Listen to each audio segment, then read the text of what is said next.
Hey, welcome everyone. Thank you so much for joining. I'm Vanessa Maring, and I'm going to take a moment to introduce everyone up here. I'll be your moderator today. I work in global marketing and brand management for JBL. But I spent the first half of my career in pro marketing for Harman Brands and others. So I'm really excited to go back to that part of my personal story and interests and speak with some amazing women today. And before I introduce them, I and EIPMA would like to thank our sponsors, AKG, Sound Girls, JBL, Harman, the Cinema Audio Society, and MPSE. Thank you all for making this day possible with these amazing women that I have up here with me. And I am really, really excited to introduce them to you. So I'd like to start with Susie Shin. She is a multi-Grammy nominated producer, songwriter, and recording engineer based out of LA, as many of us are. She's known for her work with Weezer, Modest Mouse, Sophie, Panic at the Disco, Fall Out Boy, Alicia Keys, and Dua Lipa. And she also works in film and TV with credits including Freakier Friday, Frozen 2, and Bill and Ted Face the Music.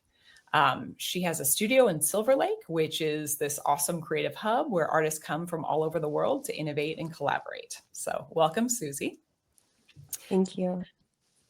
And next is Carrie. Carrie Kais has over 3 decades of experience, and she's built a very pioneering career in live sound engineering, from punk clubs and DIY tours all the way to some of the largest stages in the world.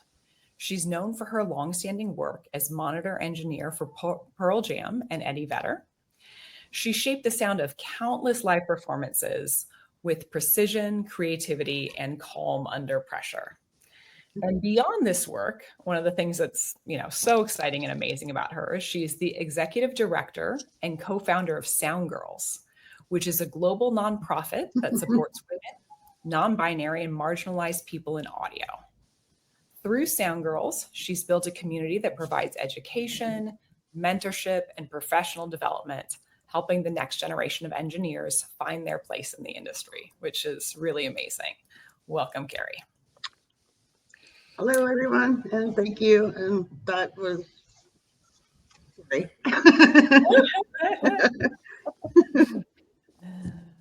And we also have Angel M with us. She is a Grammy-nominated vocal producer whose work is informed by over 20 years as a session vocalist, musician, record producer, songwriter, and studio engineer.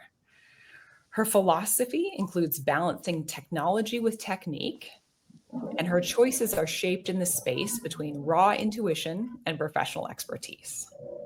Her discography spans an eclectic range of artists, including Kim Gordon, Ali and AJ, Lil Yachty, David Bowie, Yeah Yeahs, Charlie XCX, John Legend. The list, really goes on. It's a really, really incredible group of people that you've worked with, and we're super excited to have you here today, Angel. I'm glad to be here. Thank you. And we also have Ariel Beasley. Her stage name is Tender Misfit, and she's a bold new force in alt pop. Her work blends cinematic melodies with raw confessional lyricism. And since her debut as Tender Misfit, she's built momentum with multiple viral moments on TikTok, placements on top Spotify editorial playlists, and sold out performances in LA and New York. Her reputation for her magnetic stage presence and emotionally charged songwriting is only growing, as she's quickly emerging as one of the most compelling new voices in pop. So great to have you with us. Thank you. I'm so happy to be here.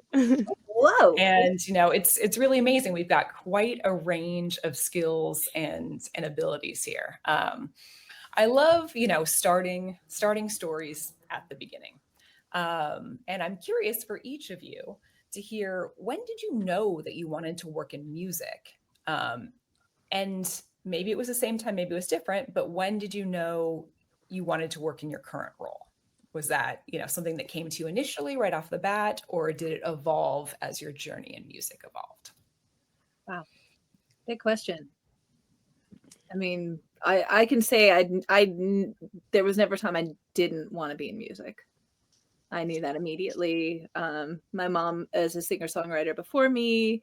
I grew up on MTV. My first childhood memory was literally my mom got us cable so we could watch MTV. Oh, And so awesome. like we had a party for the launch broadcast. That tells you a little bit how old I am. But yeah, I always knew what I wanted to do. I'm the only path I had was as an artist, because you didn't really see women engineers, you didn't see women in production. I knew there were some songwriters like Carole King and people that my mom looked up to. But for me, I grew up on Madonna, Cyndi Lauper, Janet Jackson. So for me, it was kind of like, okay, well, maybe I'll figure out pop girls. But what I didn't understand is that I hate being at the front of the stage. Hate it. Terrible artists would just business being an artist. But I think what I realized is I wanted to do all of that because I wanted to be in the studio. And that was the only path that I saw that led to a studio. Vocal production happened just because I ended up in a lot of sessions where people would ask me for advice, because I did a lot of sweetening. I don't know if you know what that is, but I did a lot of session vocals where basically you're farming out background vocals and additional vocals to kind of sweeten up productions and stuff like that. So I did a lot of demos, singing, and things like that. I ended up engineering myself for that, and getting more and more into engineering. I quit my job waiting tables. I started interning at a studio in Santa Monica, and it just have been on a wild kind of journey ever since. I didn't intend to be here at all, but I love it, and I'm always open to what's next. So that's where I ended up here. I really love it. So awesome. I really relate to the fact of just from a very young age knowing that that's the space that you wanted to be in. I started musical theater when I was 5 years old, and I'd say when I was about like 12, I realized that my favorite part of musical theater was the music. And that's when I started writing my own songs. My dad taught me like 4 basic chords on guitar. And I actually remember like the night he taught me the chords, I wrote my first song. Like it was just immediately like I was just obsessed with it. And I'd say the moment it really was like, all right, bitch, this is what you're going to do, was when I was about maybe 13. My dad took me to see Taylor Swift. And it was my first like stadium concert that I'd been to. And I remember this kind of, but my dad remembers it really vividly. He says that we were watching the show and he looked down at me and I was like crying, like not like, but just like tears running down my face. And he was like, honey, what's wrong? Like, what's going on? And I guess I looked at him and I was like, that's what I'm going to do. Like, that's where I'm supposed to be, And it was, yeah, I felt that in my gut my whole life. And, I'm not on that stadium yet, but I'm a hell of a lot closer than I was when I was 12. So I relate to it just being a lifelong dream and a lifelong journey, figuring out how to navigate it. Absolutely. And same, like ever since like I was a little girl, I loved music. My mom was like, you would write songs in the car seat, and I was like, that's crazy. Yeah. And yeah, if you had asked me at like 5 or 10 or 15 like what I wanted to do when I grew up, it was always the same answer. I just thought when I was growing up I could only be like Jewel or Britney Spears. And then like, discovering there was more to that opened up everything for me. But yeah, it was always music. It was always music. Yeah, it was music for me. You guys have so much more advantage because it's now actually considered a career that you can pursue. When I was in high school, everybody was like, you want to work in what? That's not a thing. You can't do that. Which I don't think it deterred me. It just was, and I don't think I thought it was possible that I could work in music. So I just kind of did the same old things. I hung out at punk rock shows and then was like, oh, wait, these people are actually working. I want to do what you're doing. And I was very fortunate to meet Dave Rad at a Black Flag show. And he said, hop in the truck and I'll teach you what I know. And you do it for free for a really long time. And then one day you get to quit your day job. So That's awesome. I think it's, it's so interesting hearing about the ways in, and I think this is why a conversation like this is so valuable is, it's hard to be it if you can't see it, or it takes longer, or you don't really know what it is. So to be able to explain, hey, there's all these different facets. You could be in the spotlight, you could be working on vocals, you could be, engineering. There's so many different facets. I think it's so valuable to illuminate what those are and hopefully help the next generation get an even bigger head start. I also think it's really interesting to look back at the early days of a career, because even when you're putting in the hours and you're doing the grunt work and you feel like you're a long way off from where you want to be, there's really valuable things that you're learning that you can take with you all the way through your career. So Susie, I know you started out by recording songs in your bedroom, and now you're producing award-winning tracks. So what is, one or two lessons from your early DIY days that still you carry with you and continue to guide your work today? I think a big one is emotion, and it's like, can I still finish at the end of the day and get my eyes off of the Pro Tools blocks and blobs and whatever, and all hearing all the mistakes or the EQ, or I should have done this, and can I hear a song that I love, and is there that same bedroom feeling of when I would sing into my laptop and then put it on MySpace, and you right, and you loved it. So I think that's something that I really chase for, is can I close my eyes and hear the music and not hear the recording. That's a really one of the biggest things I take with me. Yeah, Wow. that's amazing. So you got into all of your respective careers. As you got into them, was there anything that surprised you? Or do you find that, there's a common misperception that people have about your particular role in music production or live sound, and what the day-to-day of that actually looks like? I mean, yeah, me personally, yes. I'm kind of a multi-tool. I work in multiple disciplines. I work in production. I'm a session musician as well as vocalist. I'm a songwriter, a top liner. But my primary bread and butter gigs are vocal production. I do a lot of vocal editing. I also do in-studio coaching and a lot of handling of vocalists, and I just am really good at that. So there are producers that kind of glommed onto me, and I've ended up doing most of their work in the vocal department. So I kind of just ended up here. I didn't seek it out at all, but I definitely think that there's a lot of stuff that I do. My mom actually came to WhamCon. I did a vocal production. Aww. Yeah, it was so cool. She went to Susie, to your Oh panel. my god, that's so cool. I love that. Yeah. So she was like, I had no idea that you do all of this. It's so awesome. I got in, I got in on tape transfers. So and I was a home recordist also. I had a Tascam. I started there too. I have a huge passion for all of that stuff. But when it comes to all of the stuff that I do forensically, as a vocal producer, especially in post, it's pretty crazy. You don't, and it's not something you go out and talk about, because it's not really polite. You don't talk about your clients. What, and them being singing out of tune or out of time? I love telling people with the John Legend. I actually detuned him a lot because it was too yeah, I bet he was so perfect, and I was de-locking him. I was untiming, untuning. So I do a lot of undoing too, because for me, the reason I got into being a Melodyne editor is because I hate the way people tune vocals. It's too much. I want to hear humans. So that kind of is, that's kind of a weird way of doing things behind the scenes, is did she do something? I was like, oh yeah, a lot. You just don't. Yeah. At the end of the day, it has to sound like a human. Untouched. Yeah, exactly. I think that notion of did she do something?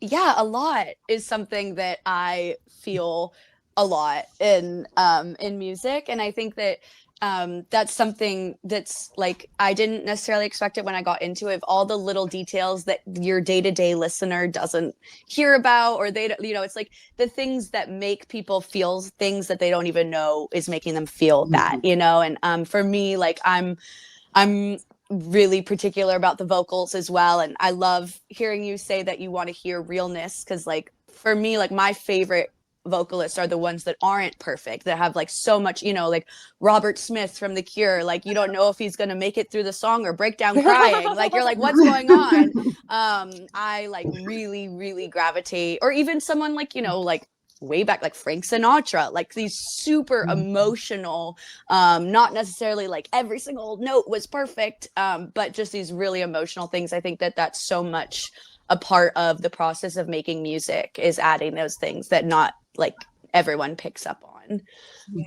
And I think going back to the question of like, what's something that you didn't really expect out of the industry, I think that it's such a cliche, like every overnight success took 10 years, but like that shit really is true. In any job you do, I feel like you're always wanting to excel, you're always wanting to be the next step, but in music it really is like a brick at a time kind of job.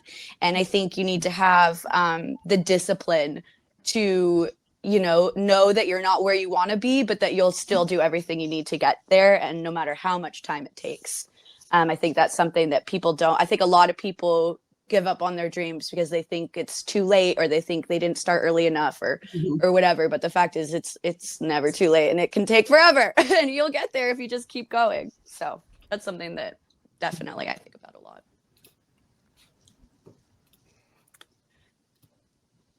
So Angel, you know, going back to, you know, this idea of like human imperfection and everything, your work focuses a lot on emotional expression.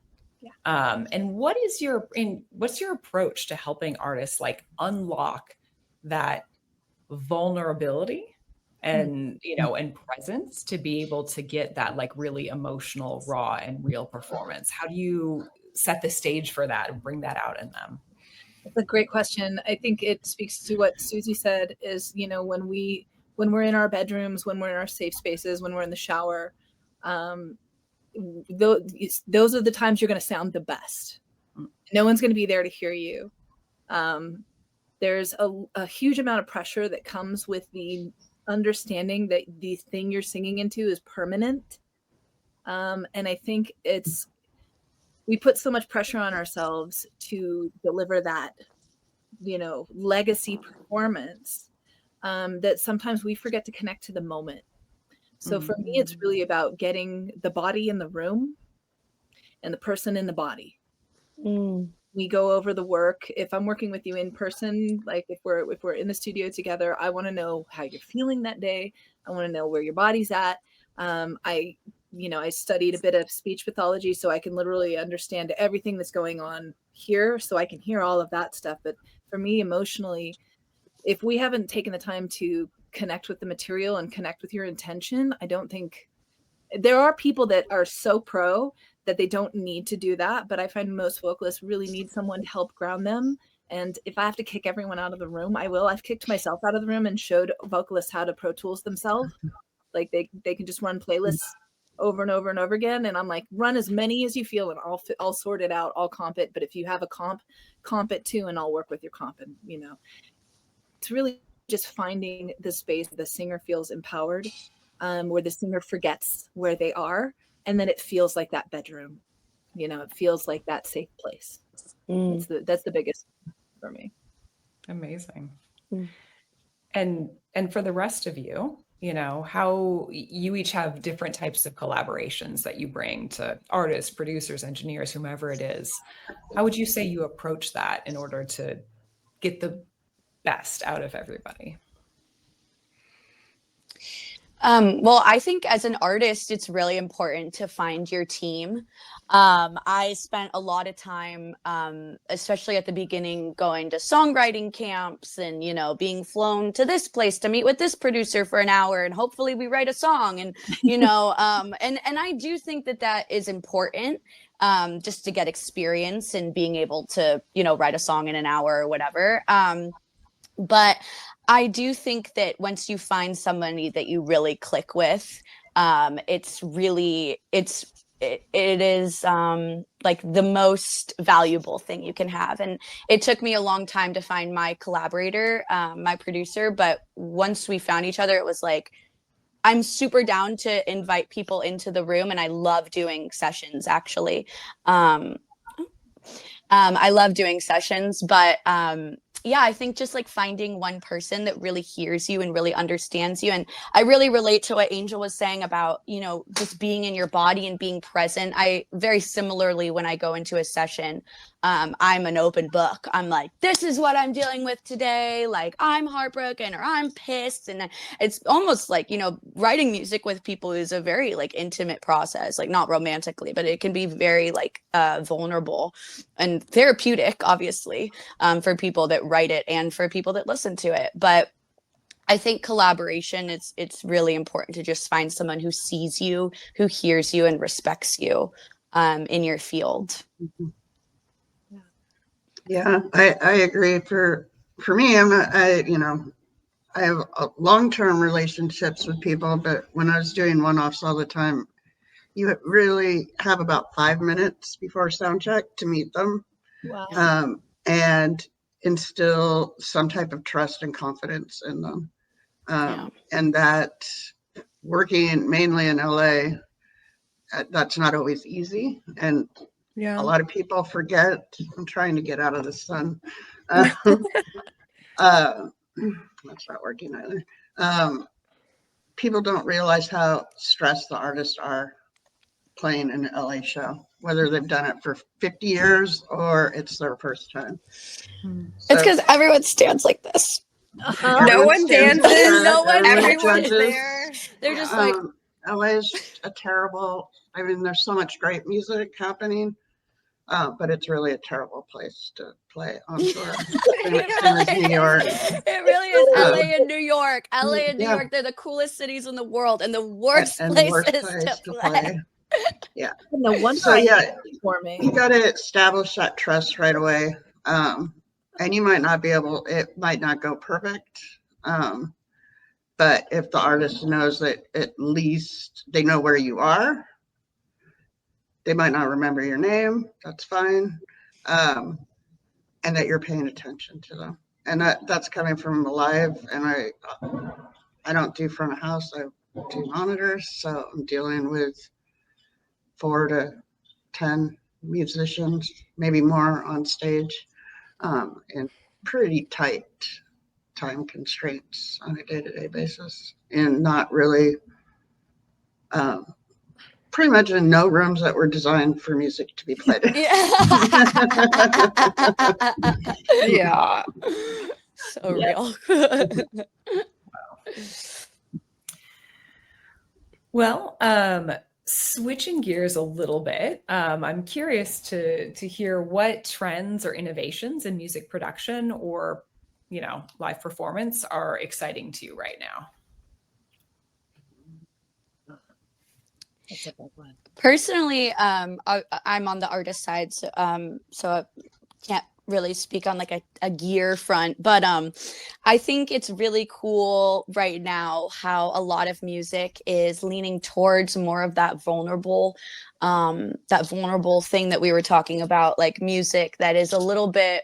And I'm a pop girly to my core. Like I love pop production. Like it is my heart and soul. But I also did grow up in the DIY scene, in the punk scene in LA, similarly to a lot of you guys. And I think it's really cool right now that I think, especially in pop music, there is a lot of real raw emotion coming through. You know, you have artists like Lola Young and Somber, and you know these newer, younger artists who are not worrying if their vocal production is to a T. You know, they want to hear that desperation.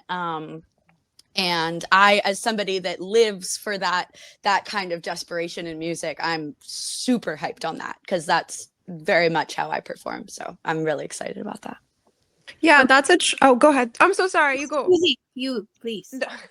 Yeah, I was saying like I'm adding on to that of like there's this live music or this played instrumentation, like the instruments and the vocalists all playing together, or even like something I'm getting really obsessed with is like room sound, or even sending your tracks back to the room and like miking the room and really, really blending that in a lot, and Mm. like getting that space as opposed to the totally bedroom production, or as opposed to the big EDM, or as opposed to like here's trap hats and 808. Like there's this sonic space thing that's happening, and I think it's really special, and I'm excited for that in music. Songbird, Phoebe Bridgers, Pine Grove, whatever, it's just like Mm. there's something cool happening. Yeah. Yeah. Yeah, I think music is coming back. I think we've been Yeah. having fun with the computers. I'm really my favorite musical coming trend is going to be the AI burnout. Yeah, When yeah. everyone like no one wants autotune, no one wants quantizing, no one wants a synthesizer. They just want guitars. I mean, I'm doing a lot of work right now. The group of musicians and producers that I work with, we're doing almost everything organically: piano, guitar, bass, drums. We're in a room, we're writing together, we're playing together, we're tracking together. And I think we only have to figure out how to create infrastructure where young musicians can be supported in this way, where they can gather and they can work together, because we have not fostered our own community. We haven't really grown the garden to be a place where young musicians can actually play. Everyone's just locked into their bedrooms. So I do think it's up to us in the community to provide more spaces for young people to gather and to start bands and to have the infrastructure of support.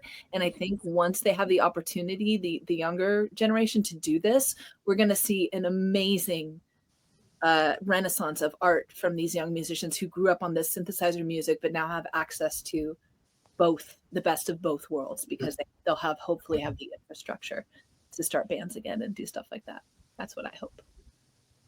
Yeah, I very much feel that, not to talk again, but I very much feel that kind of best of both worlds thing. Like I said, like I love synths, I like new wave 80s, like that's like what I inject it into my veins. You know what I mean? Like I love that shit. But I have also loved the resurgence of guitars. And I think that there's something really cool to be said about mixing the two, and it not being just you, because I'm a solo artist. I don't have a band up there with me. I'm definitely doing, I used to like in previous projects, but I'm definitely doing the like pop solo girl thing where I'm playing up there with tracks. And it's been really cool to still be up there by myself, but be like, yeah, I'm gonna throw a guitar in there. Do you see a guitarist? No, but there's one in there. Like it's just so awesome to be able to merge both of those worlds at this point.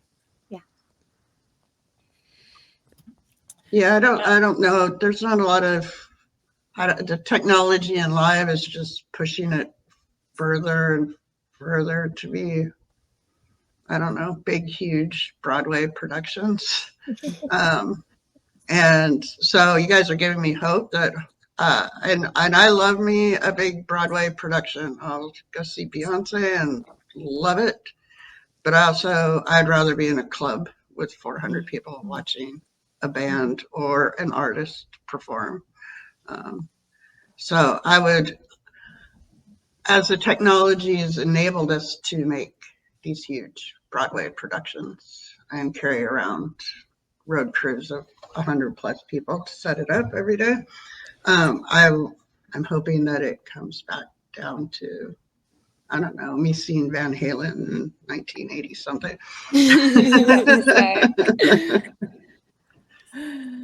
Amazing.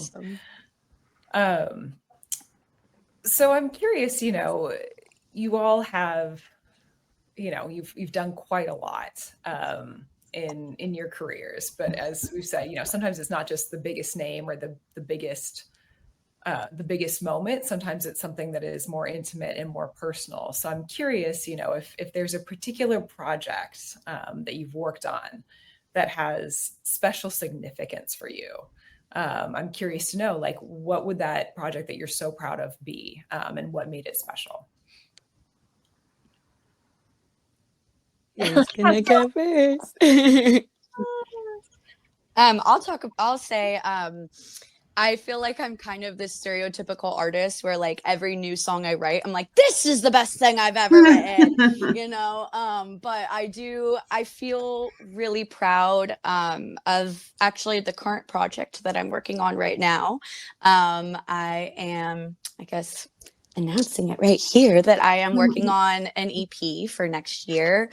And I feel like EPs are really cool because like I don't know, I'm like a huge nerd, and like the idea that there's like a little collection of music is like so much cooler to me. I love singles too, but like I don't know, every time I'm at the studio I'm like, we're writing a little collection of music. Like I don't know, I just think it's so awesome. And my last EP that I put out last year was like a lot of loose ends in my life emotionally that I felt like I had to kind of wrap up. And I felt like this pain and, resentment and anger and all these things, I kind of wrapped it up and put a bow on it. And this new EP I'm writing, it's from like a totally different era. I feel like I really left a lot behind, and it's given me space to really grow as an artist. And this new EP has a ton of guitars on it, and it's I'm definitely pushing myself like the farthest I've ever pushed myself, like vocally and emotionally. And I'm really excited about it, and I'm really, really excited to play it live. That is like my favorite thing in the world. I'm a total studio rat, but I love being on stage. Like that is like my spot, and I just can't wait to bring the songs to life whenever I get to do that. So. Yay! Congratulations! Thank you. That's amazing. Susie? I think for me, maybe, I think like working on, I produced this Weezer album that was the first one I produced of them, and they were like going to like, do we ask one of like the OG guys, the old school producers we always ask, and like I had written a song with this metal band Ghost. I had been working with Weezer, starting off as engineer, then vocal producing. Then Rivers didn't want to do his vocals without anyone else, and it turned into this thing. And they were like, "What if we asked Susie?" And I just remember like that day, like Jonathan Daniel, like my manager who like owns Crush, came to. I was working in the basement of Crush of my management office, and he came down. He's like, "How would you like to do this?" And I was like, I would love that. Are you actually asking me? And that process of like getting thrown into the fire and like being not sure I was ready, and if I could go back, I'd probably do it so different. And I'm like hit myself in the head but I'm still like extremely proud of it. And that really changed my life in a lot of ways. So I would say that. I just have to say that's so badass. I love Weezer so much. Like Perfect Situation was like my childhood anthem. Like I love Weezer. Yeah, it's the best Weezer song. It's the best Weezer song. Really good. So that's so cool. I remember reading about you kind of emerging at that time, Susie, and I was just really like, that's when it kind of made this movement real, to see young women actually coming up, and bands, especially boy bands giving the girl a chance. For sure. It's one of those things where I was told, I went to every recording studio in my hometown of Austin, Texas, and they all turned me away saying girls aren't engineers. Oh my God. Me so mad. I was like, I'll never be that, right? Yeah. And so we talked about the kind of way I subverted all of that and then still ended up here. But I love that for you. And I actually was really inspired by saying, wait, this girl, really? It just made so cool. Like, the whole, we can't be what we can't see. Seeing that is, and I'm glad that you put yourself out there in that way and you don't hide, not sure. You need to roll out a fucking PR campaign or anything like that, but just to be visible, that act alone of just being there in the room, being represented. There are a whole mess of young women now who are going to look and see it. They're going to see that there is a pathway to working in the studio. They're going to see that there's nothing weird about a boy band with a girl producer or and that's too like why I do stuff, is because like I said I had Jewel and Britney Spears. Like that's what I had to look up to. I didn't know that there was that. To be a young woman too, because it was all just like Poor And Brittany, poor Jewel. Yeah, getting just beat up in the tabloids. Yeah. yeah, no, and we were so rough on girls at that time because that's actually when I was actively an artist still. Oh And God. it was awful and I hated it, but like those moments are so defining. I actually had one. I don't know that I'm allowed to talk about it yet because the record's not out, Okay. but it's on the way. And it's a young woman who is just, I think she just is at the perfect intersection of everything for doing all of the things that I believe in rock music. I started in rock. My heart is in rock. I started in punk, but my heart's always been just in all rock music. So I won't mention her name, but it is going to be soon. You'll start hearing from her, and she's going to be on the world stage. So Crazy. Love that.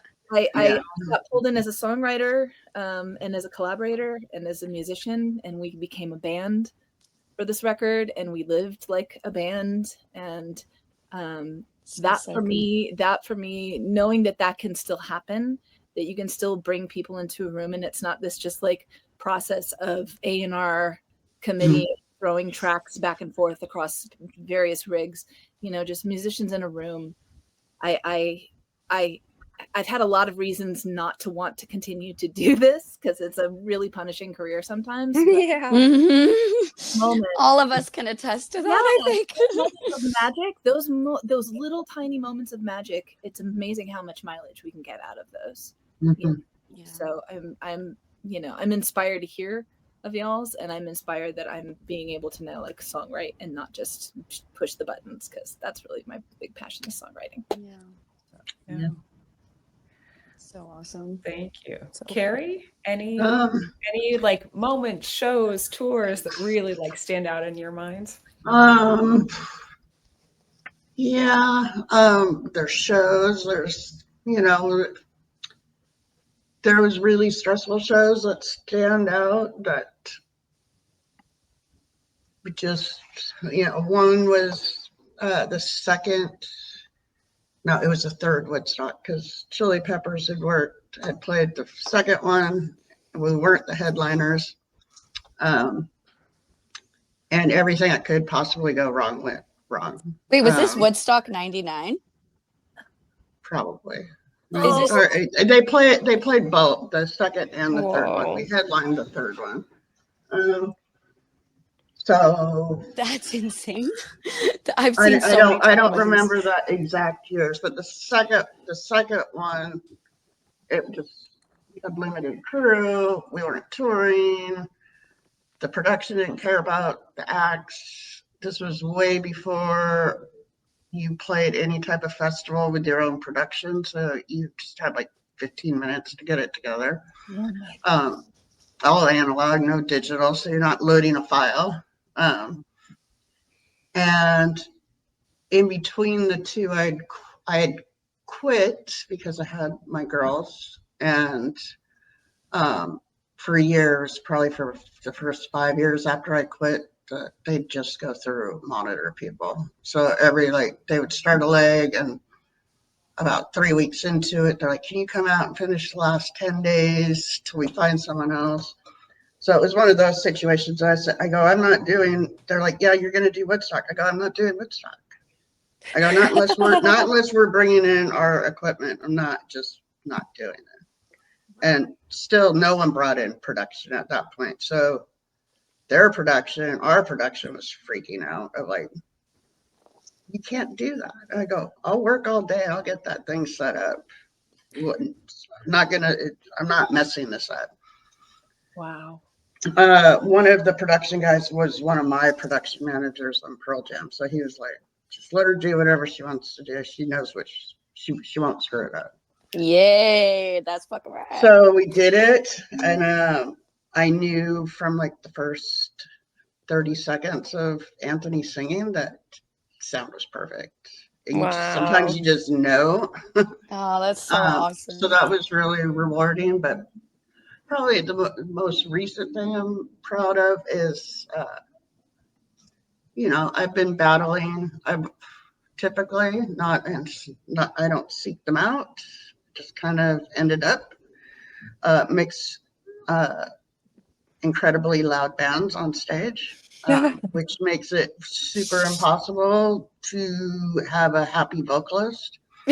Um, and my vocalist, Ed, does not, he used one in-ear for maybe 10 years and then went back to wedges, hates in-ears, doesn't want, we don't even talk about him. So in the last couple of years, everybody's older, everybody's tired, everybody's got hearing loss. For some reason, one of my guitar players decided that he was going to get a even louder sounding like razor blade guitar amp and run it on stun. So we ended a tour, and it was just like, I just gave an ultimatum. He's like, and it wasn't totally towards me. It was, God, it's a sun in my house. I'm sorry, guys. No, you're fine. You look Yeah, the great. sun is beautiful. He It's just said, illuminating you. he goes, guys, I'm not going to tour unless I can hear better on stage. And I was like, get your shit together, do something. I don't know why we're all 60 and have to be at 120 dB.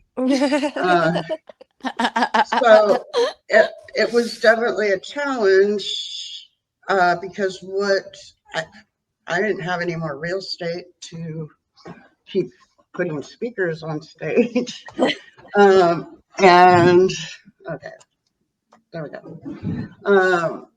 And all of them were, I'm like, can we get rid of the amps and run them off stage? Can you go back to ears? No one's using ears properly.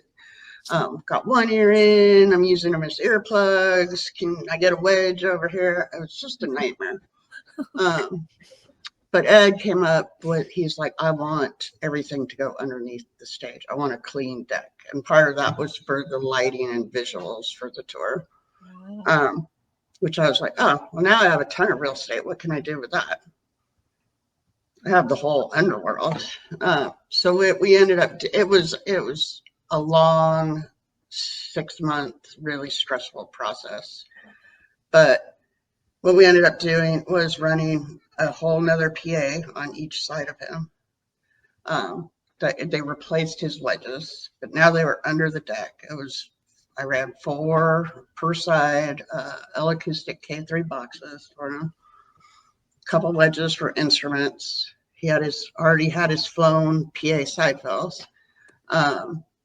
Baffled the band guys, got them convinced that they really needed to turn down with the help of some other musicians because they were tired of listening to me going, can you please turn down? I mean, I've been doing that for 30 plus years. And they're like, how's that? And then we got 2 of the guys went to digital modeling on their amps, which was genius and allowed us, I don't have to hear, I need to be that loud to get my tone. Because you got your tone now, exactly, we can hear it. It's exactly the same. And that works really well. But it was really stressful. And as of anything, you don't know if it's going to work until you get the artist actually on stage. So, Yeah. Wow. I don't know what our next adventure will be, but for right now, we're okay stage-wise. Awesome. Yeah. Awesome. Well, thank you all for sharing. Carrie, you touched on something that I was going to ask you about. You became a mom twice, during your career. Twice, but at the same time. I have twins. Yeah. So. Twins. Oh my God. So, I'm curious, I love the message of women can do it all and it's great, but how? No one can do it all. I'm curious, how, just some practical, insight into how you made that work. I made it work on a more extreme level than any single mom would make it work. No one can do it all by themselves. And it takes a village for normal people to raise a family. Yeah. So you just call in your village. I was fortunate. Their father, sound engineer, we just kind of made an agreement of, yeah, sometimes we're both going to be on tour. What's an acceptable amount of time that the girls can stay with someone that they trust? Mm. And we kind of just went no more than 2 weeks. If we're going to both overlapping by 2 weeks, they're coming out on the road with somebody. Wow. And then just really fortunate of finding solid people to act as caretakers. So, one was a long-term relationship with a person that a nanny, but they were essentially family. And my sister helped a lot.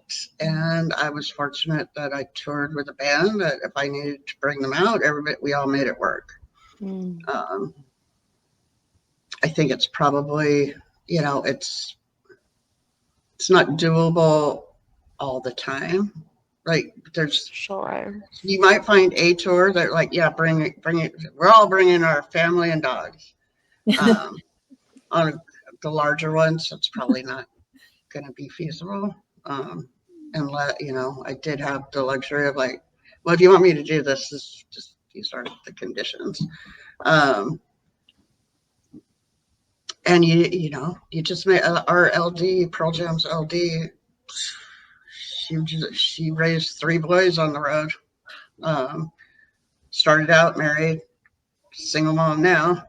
And you just make it work. I mean, some aspects, Keely had it easier because she had FaceTime when her boys were growing up. We didn't have FaceTime. It was like, no, I need to get my 6-year-olds a cell phone so that we can call them. But those were flip phones, and we're like, oh, they lost them. Well, we can't call them. So, yeah, you just got to pull your resources together. And the best advice I ever had was that point in time was the only other woman that I knew that toured and had a kid. And she said, if you're not doing something that you love to do, you're going to be a bad mom. You're just going to be a terrible mom. So you need to find a balance between what you love and being a mom. And then it all comes together. I love that. Yeah. Yeah, thank you.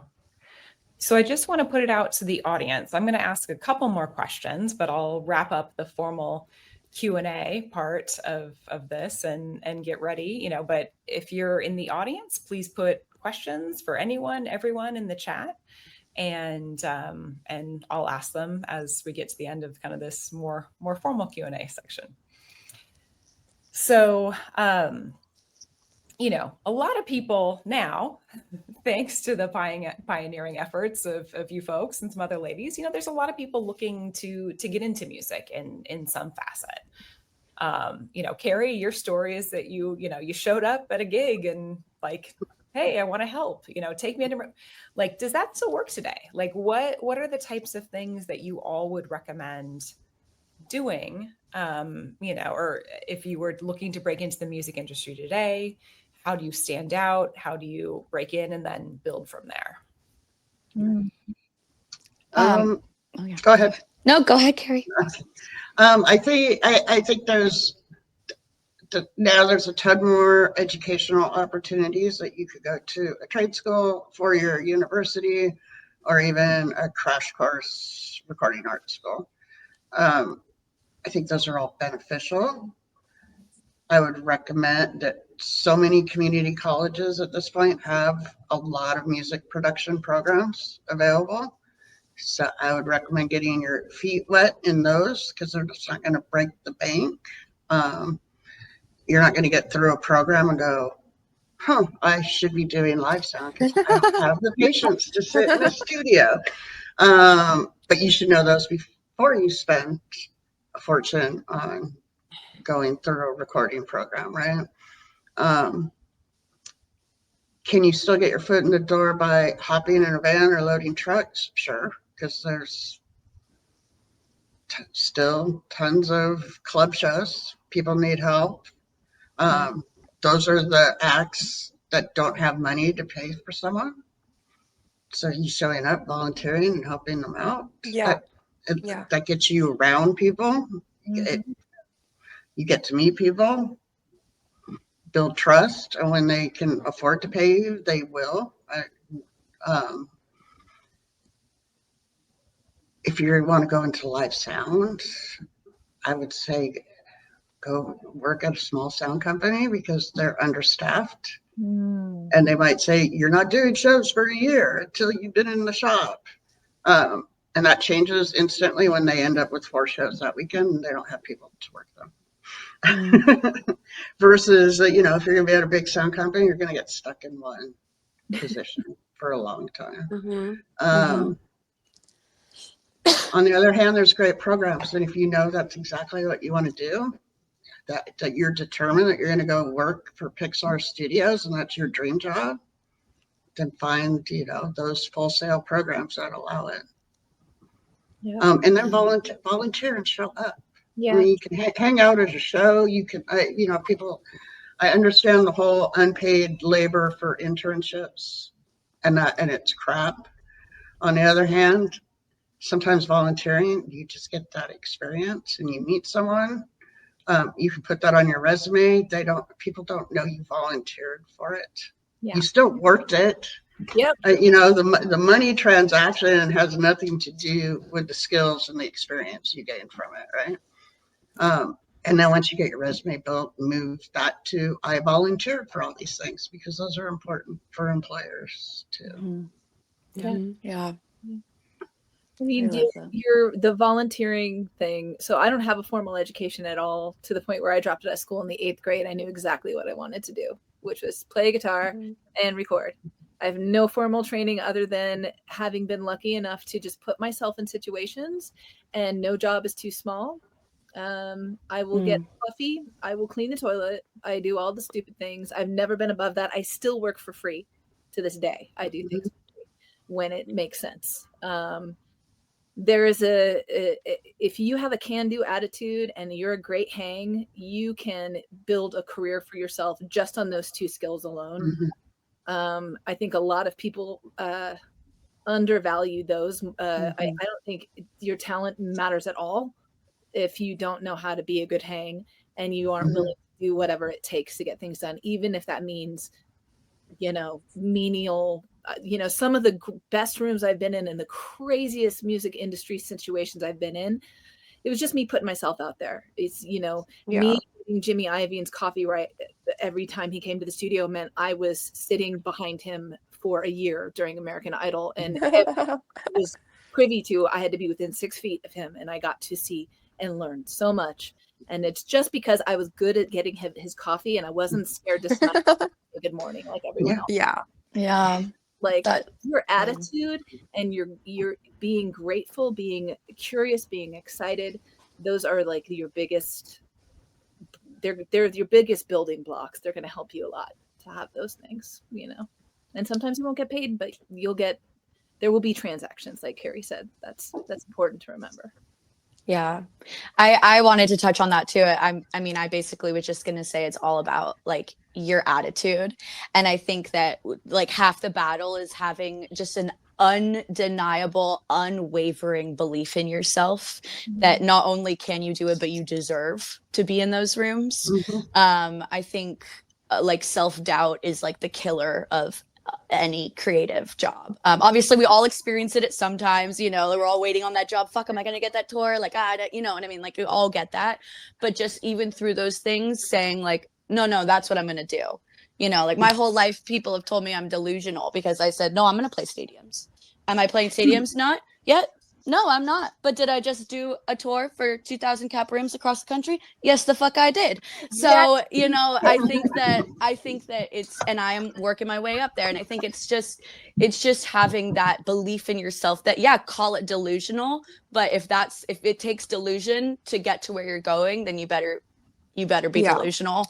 And I really, really, really, agree with what Angel was saying about just like and Carrie, what just about like showing up and being the person that gets a reputation for that bitch is a hard worker, like that girl is so sick, like she's the best hang, like I recently got a tour because the artist, I was like, I'm gonna get that tour, and I like became really good friends with her. I helped the girl move her apartment. You know what I mean? Like I am a scrawny bitch. Like I am, but I was like, I'm getting that tour.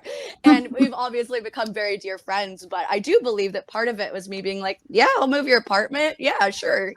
And just putting yourself in those positions to gain allies. This is a really it's obviously a massive industry, but it's a really tiny industry Yeah. as well. And I think that like reputation is really, really important because like, for example, like I'm not the biggest artist in the world, but I know that I've gotten opportunities that I wouldn't necessarily have gotten with my numbers because of my attitude and because of my work ethic and because people know that I can hang. So I think that that's, super important. And I'll just like add on to that too. Like I'm like kind of anti-formal education to an extent. Like I want you to like learn a little bit. Like because as everyone was talking, it's like, oh, why don't you just go hit up, find your favorite producer, find who worked on this, find a songwriter, find the mixer and whatever, and be like, can I intern? Can I sit in? Can I watch? And then it's like if you're too early on, you know absolutely nothing, then it's like is that beneficial to either party in a way? So it's like, can you use YouTube? Can you work with your friends in high school and middle school? Can you produce someone for free? Can you go to the show? Like, get yourself out there and then maybe find, like, I think an internship or a mentor can change a life, like, greatly, drastically.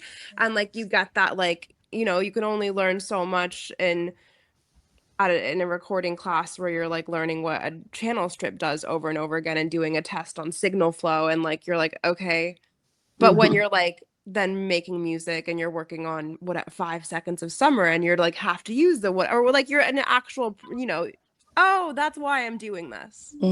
Yeah, That's why I think that's helpful early on as soon as you can find someone. Yeah. Well, you're so right that it's a business of solutions. We're a business of service and we're a business of solutions. What we do is it doesn't have to be the correct solution. It just has to get the job done. And I think women, we're so inclined not to put ourselves in positions to make mistakes because we're not allowed to, that we don't always approach the gigs with the understanding that we are actually really good at finding creative solutions. Yeah. The basics, you can find creative solutions. They might not be the solutions, but if it's like, oh, this got signal to where it needed to go and I'm working in real time and it has to be what it is, it's important that we have the confidence in ourselves to do that. And that means you have to be curious and it has to mean, you're willing to do it. So it speaks to Ariel, what you said about having the confidence in yourself. But also it's not always about relying on the knowledge or having the knowledge. Sometimes it's the process of discovery and just being put your hands in and discover, Yeah. And I just want to say one more thing because I just love this conversation. Sorry, I love to yap. I just want to say too, like, having a mentor is like life changing. I worked with so many different producers and songwriters and all these things, but when I found my mentor, Dave Katz, he. Oh, do you guys know Dave? Yeah. That's my producer. That's like my like he's like everything to me. So we met in like when I was a teenager, and then picked up working again about like 5 years ago. And I'm also a dropout. Yay. Yay, girls who know they want to be artists. But he has taught me more in the last several years. I was with a different manager for like 8 years before that. Like I've been doing this since I was really, really little. And like he has taught me so much in the last 5 years, more than I could ever learn in a classroom, more than I could ever learn like from somebody that wasn't the correct fit. So yeah, I just want to say like having a mentor is so important. And I also believe that I think it helps to have skills, but you don't need to be technically trained. And I agree with Susie that sometimes it can actually even make you better if you are forced to come up with solutions. Something that Dave always says to me is like, we are a business of creating solutions. Like you don't want to be the guy that's like, well, I don't know how to do that. The music industry is hard. I don't know. It's like, all right, what are we going to do to get there? Yeah, it's hard. Buckle up. Let's go. So, yeah. Yeah, sometimes you're literally, you don't know what you're doing and you're like, no, I'm working on it. I'm gonna get Yeah. it. Yeah, I'm a Mhm. pro. Right. Like, Yeah. do what you do, you know. I mean, obviously, no, never misrepresent your skill set, but like, you know, it's understand the concepts. The rest will Yeah. hang on the framework. Just understand the concepts. There's too much knowledge for everybody to know, and not one person can actually know it all. Yeah.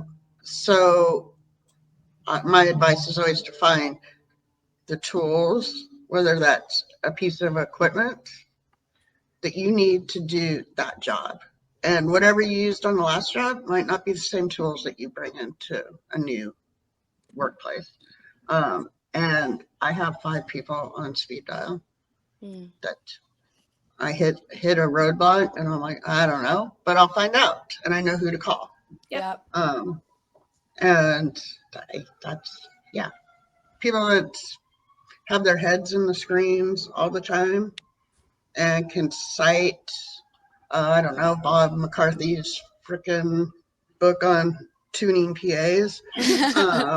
Because I've tried to read it like 8 times and I'm like, yeah, no, I can't. But some people retain that knowledge, and it's great knowledge to have, but the artist that you're working for probably does not care or need to hear about it. So part of making you a great thing is not to speak tech talk all the time. Unless your artist is a huge nerd. Sometimes they want to Unless get into it. they like that they're more techie than you. Sometimes we like to nerd out. Well, this actually, I think, leans quite nicely into a question that I've gotten from the audience here. It's from Paul. And the question is, what are some of the most effective ways that allies and industry peers can help increase visibility for women in audio without it feeling performative or tokenized or anything like that? Well, Treating women like human beings. Uh, that's you know, like anybody else that you would treat walking into a studio or a concert, is that's they're there for a reason, and you should treat them accordingly. You want to be an ally, make sure, you know, if it's blatantly being harassed, or people, you know, in live sound, you know, the local crews they can be something. There's a lot of talk and there's a lot of chatter constantly going on. You can shut that down. yep. Sometimes women don't need your help, and they'll shut them down themselves. Yeah. My best advice is treat everybody as a human being that you want to work with, and there's going to be women that you don't want to work with, just like there's men I don't want to work with.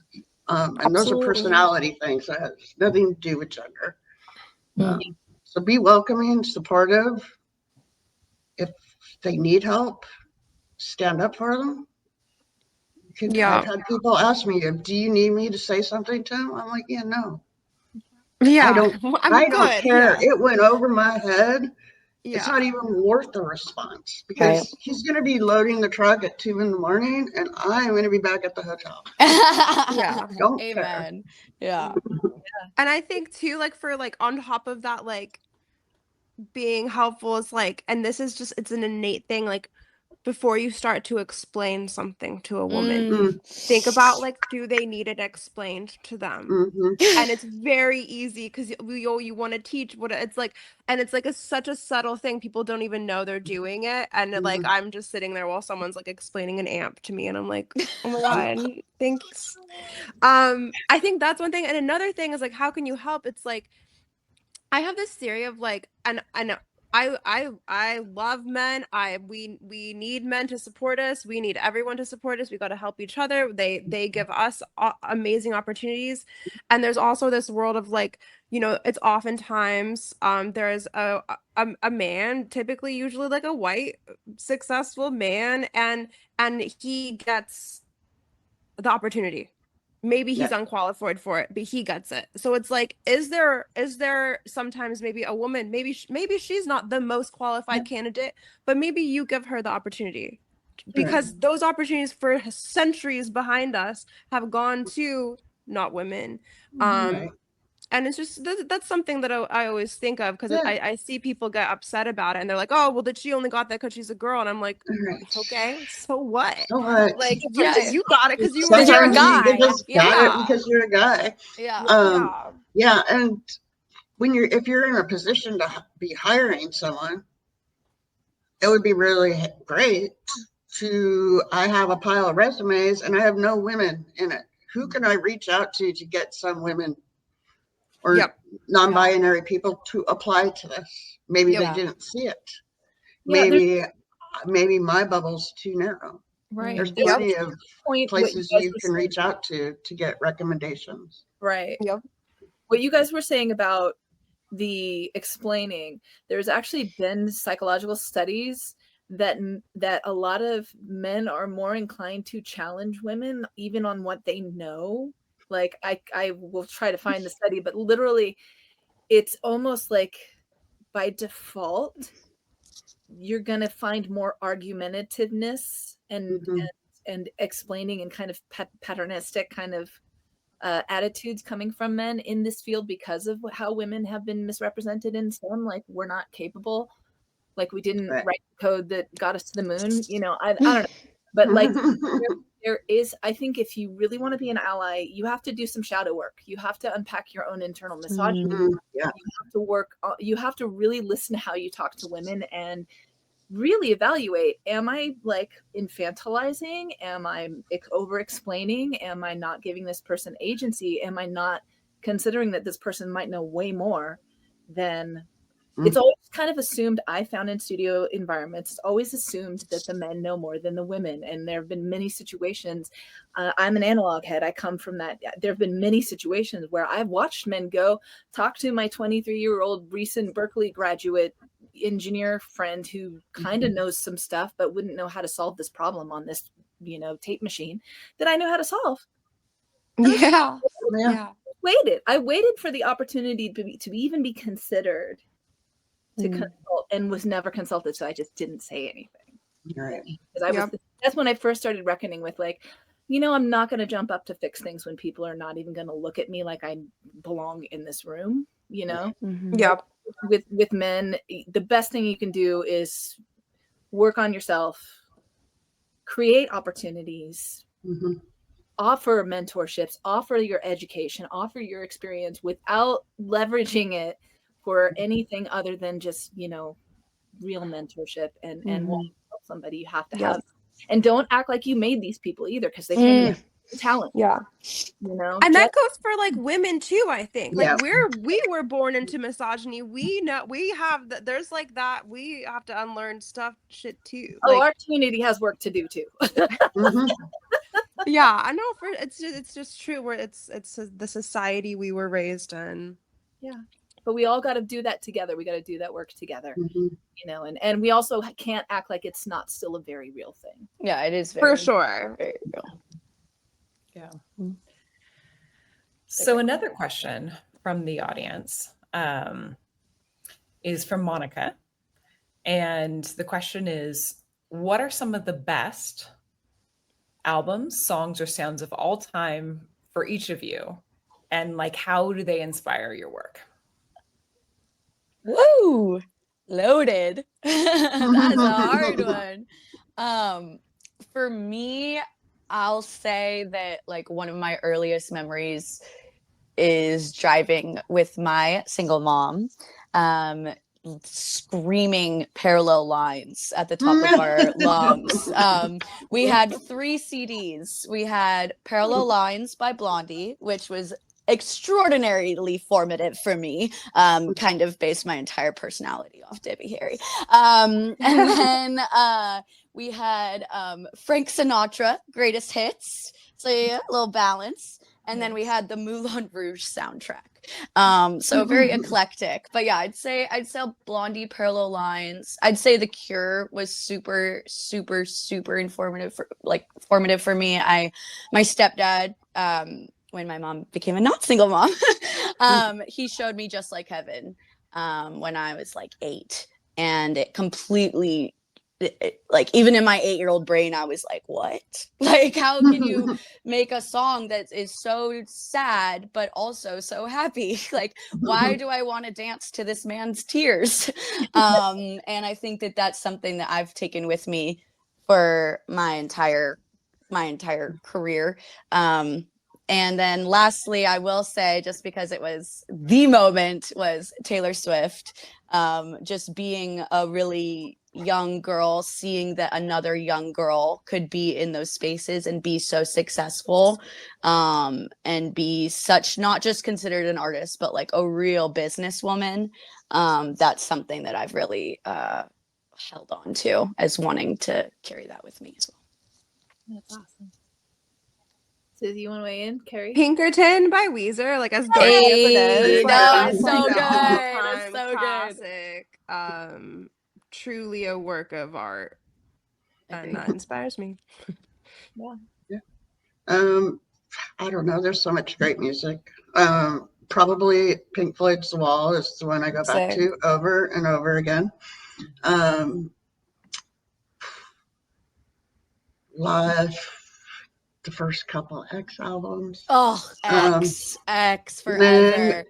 And then 13 Songs by Fugazi, and that inspires me every single day. Yes. Yes, Punk Roots. Yes. 13 Songs was one of mine too. 13 Songs definitely was one of my formative listens. I would say for myself, it's probably Revolver by the Beatles, Violator, Depeche Mode.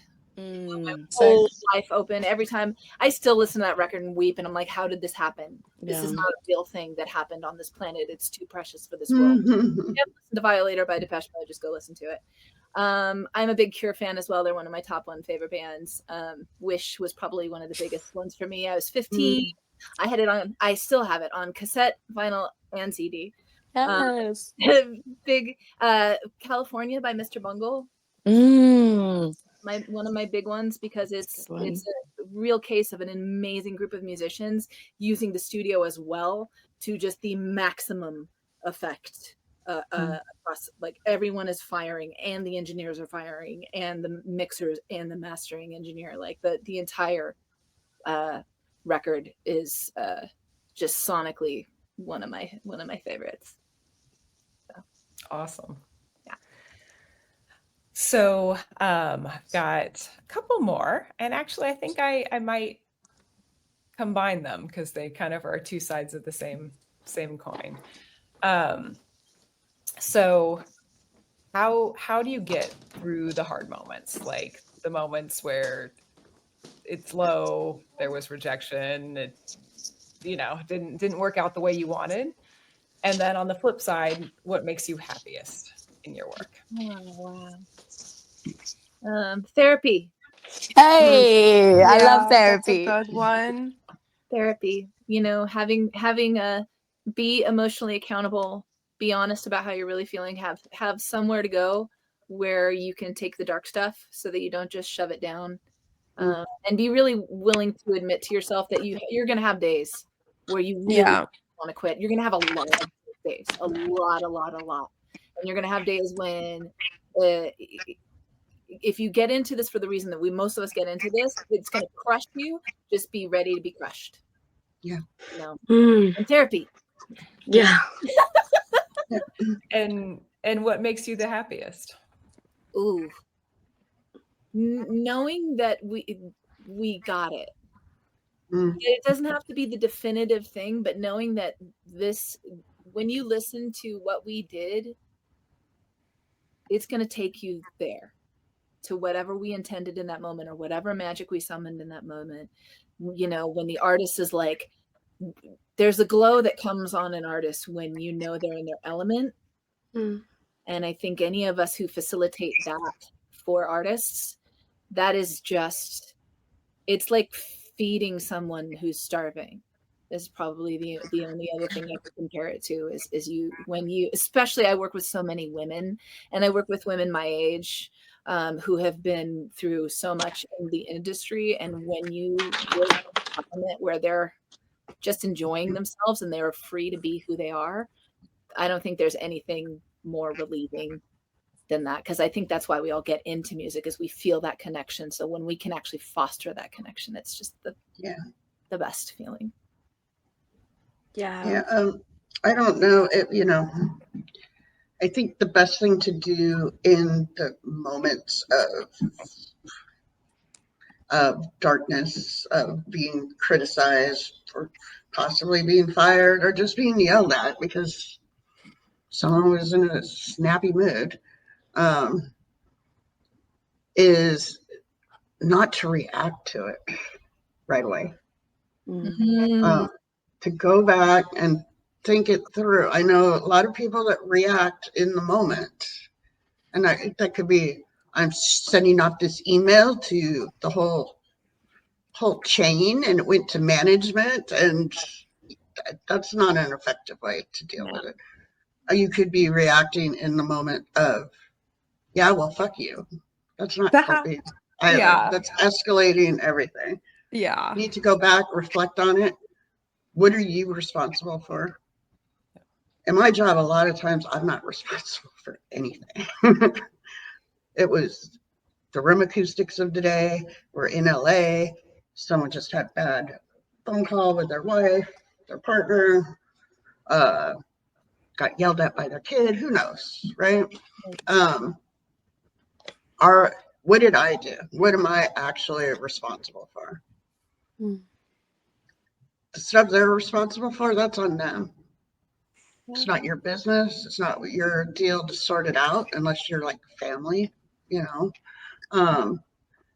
And then respond to it at a later date professionally. This is what I am owning. I'm sorry you weren't happy with it. This is what can be changed in the future. Now it's back on them, right? They don't give you valid feedback. You can't change anything. You could respond in the moment because you never want to work with whatever's happening. Again, that's fine. I mean, I have told people to fuck off and walked out the door. I'm not coming back. It doesn't matter how many times you call me. It doesn't matter how much you're going to pay me. Not coming back. And then the other one was what makes me the happiest is when we just freaking have a killer emotionally intense connection show wise. And that could happen at the stadium. It could happen in a little club, like I just did one last weekend, little club for 60 people, barely fit, not the whole band. And it was a private event, but everybody connected. And that energy never goes, that 10 years from now, you're like, that was a good day.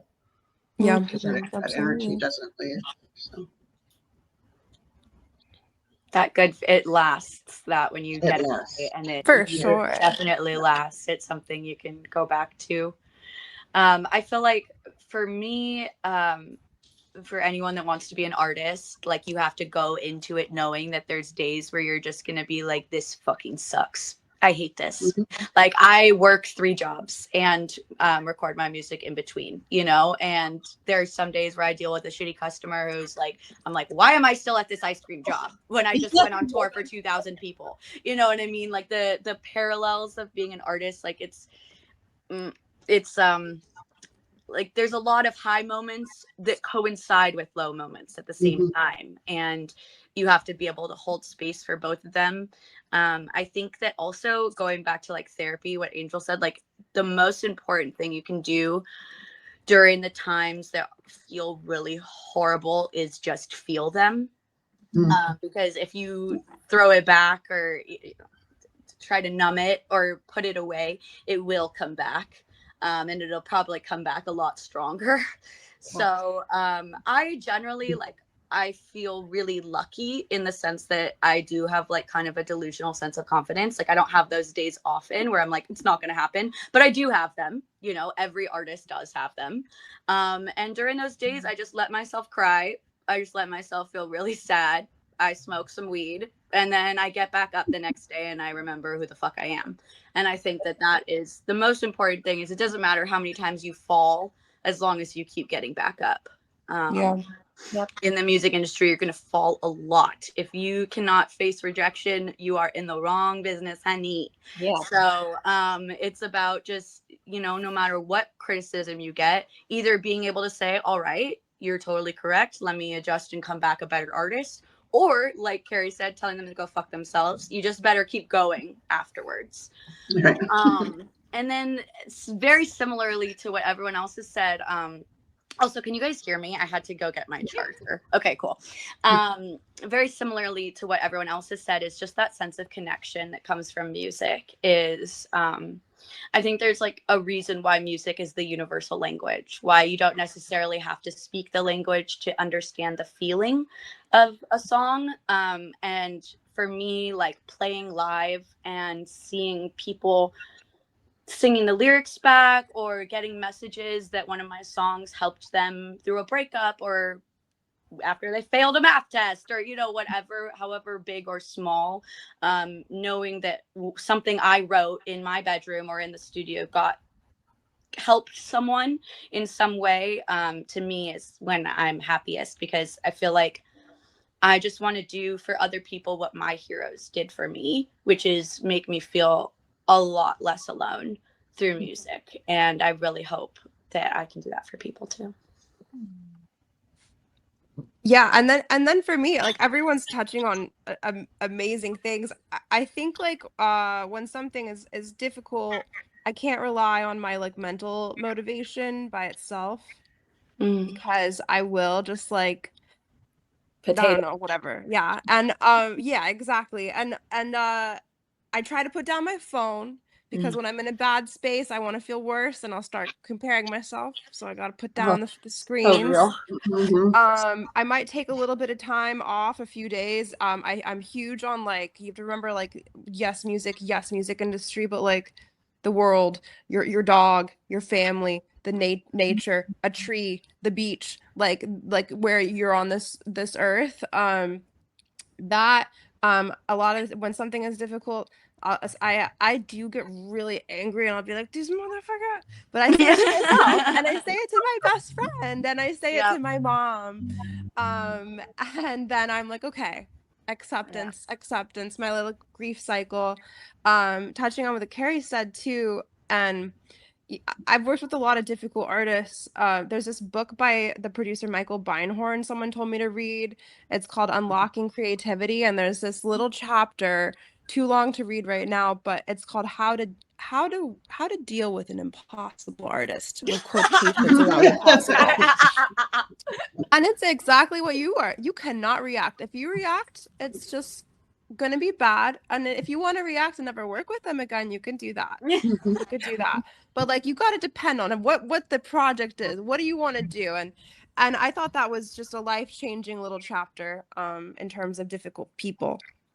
And then like what makes me happy, I think, is making a great record, being in the studio when the magic happens, when I write a song and like the dopamine, like I'm all ADHD'd out, and like I love video games. When that like little dopamine hits, when like the chords are right, or the lyrics Yes. hit, or the verse is written, or the song just flows, like that's like a great feeling for me. Yeah. I Yeah. love that. Awesome. Yeah, that's Yeah. so real. Like being in the Yeah. studio, that's being in the studio, and then you like finally get the right lyric or something. You're like, me and Dave wrote a song the other day that we just been like working on. Oh, that's stupid. Oh, that's fucking stupid. That's bad. And then we said something, and it was just this like, we literally got up and like high fived each other. Oh, We were that's like, great. I "Ah!" love Like, it. yeah, it's the Well, best like feeling ever. when stupid leads to the right thing, it's like never pursue the stupid ideas. And this was another point I was going to make to what you guys were saying. If you can learn how to get excited about failing, because failure will teach you so much, and it will humble you in the right ways if you don't take it like personally. Yeah. You learn how to fail elegantly. That's a better education than being really successful. I love Yep. that. Fail elegantly. I love that. Thank you so much, ladies. I'll give another moment for if there's any final questions in the chat, but I've got to say, like, thank you so much. I mean, this has definitely been like favorite panel I've ever been part of. Awesome.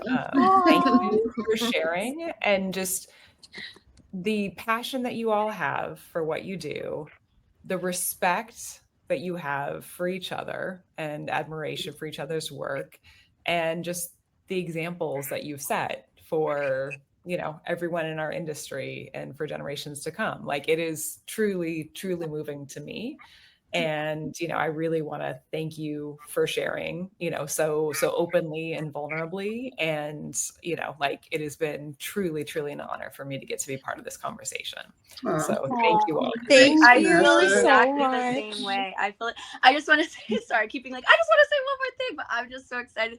I just want to say one last thing to anybody who is watching this, which is that I was actually invited to one of these women in music panels about like maybe 6 or 7 years ago, when I was just a little baby artist and I was just trying to figure out like what kind of music I even wanted to make. And I remember leaving and feeling so inspired by the women up there. And it's just, for me, I just want to say I'm so honored to be among you guys now as a panelist. It feels very full circle, but more than that, for anybody watching, it's just a testament again to how long these things take, but to keep fucking going. Because like you could be a guest at an event for women in music one year and several years later be one of the panelists, and that in itself, like not just that it happened to me, but that in itself is really a testament to the industry and just to keep going. So I just wanted to say I'm so honored to be with you guys, and this has been Oh, such an awesome. awesome Saturday. The same. Thank you so much. Same. Same. Yeah. With Carrie, I don't know if you remember Nam. Do you remember Nam? Yes, I remember now.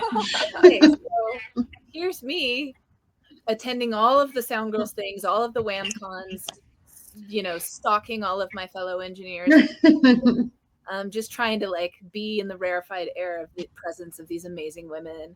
And we were doing a Sound Girls thing at NAM, and I came to watch the ladies speak, and it was Jet, and it was Leslie Ann, And Lenise.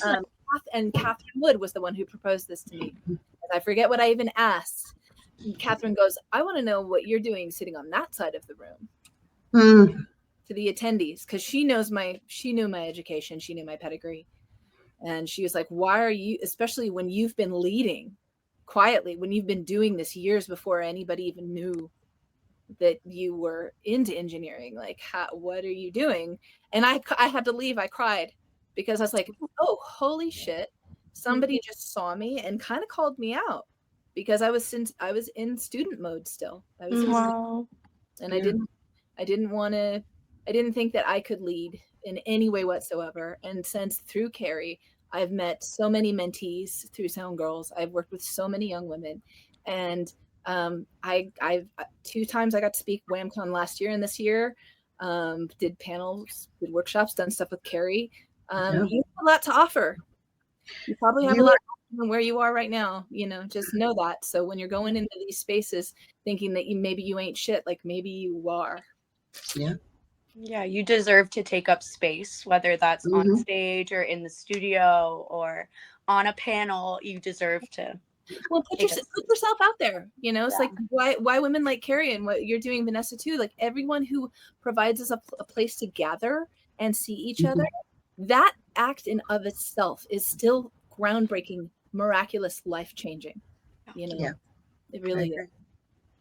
And speaking of fun spaces, safe spaces, and learning, networking, educating, some girls and women in vinyl are hosting our second virtual conference in December, Cool.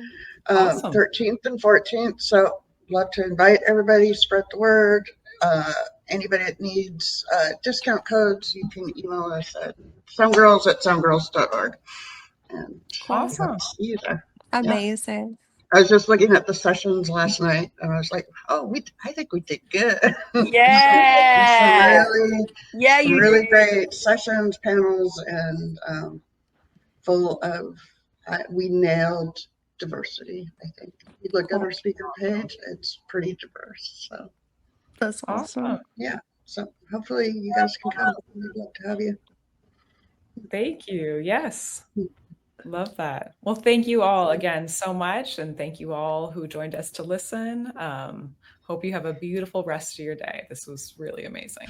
Thank you. You guys Thank Thank you too. all you. so much. Thank you so much. I want to hang out with everyone. Let's Yeah. go. Same.